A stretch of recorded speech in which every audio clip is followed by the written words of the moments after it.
Hi viewers, உங்கள் வசந்தசேகர். இன்னைக்கு காலத்தால் அழிக்க முடியாத நலவெண்பாவை எழுதிய நம்ம புகழேந்து புலவரை பற்றி தான் பேச போகிறோங்க. இவர் 13ஆம் நூற்றாண்டில் தொண்டை நாடு அங்கே வாழ்ந்திருக்காருங்க.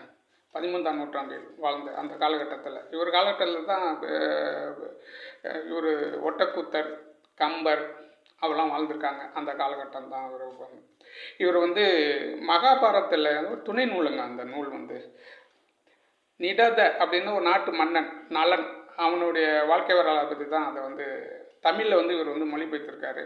அதுக்கு தான் நல்ல வெண்பா. அந்த பாடல்கள் ஃபுல்லாமும் வெண்பாவே இருக்குங்க. நான் நல்ல வெண்பா. இவர் பேர், உண்மையான பேர் தமிழ் அறிஞர்களால் கண்டுபிடிக்க முடியலங்க. இவங்களை நிறைய பேர் தேடி பார்த்தாங்க. ஏன்னா அந்த காலத்தில் படையெடுப்பு அதெல்லாம் எரிச்சிட்டு போயிருப்பாங்க போல். அதனால் உண்மையான பேர் கண்டுபிடிக்கல. இவர் நிறைய அந்த வெண்பா பற்றி புகழ் பெற்றனால இவர் புகழேந்தி அப்படின்னு சொல்லி நம்ம அறிஞர்கள் அவருக்கு பேர் வச்சுருக்காங்க. இவர் 13ஆம் நூற்றாண்டு பிறந்தவருங்க.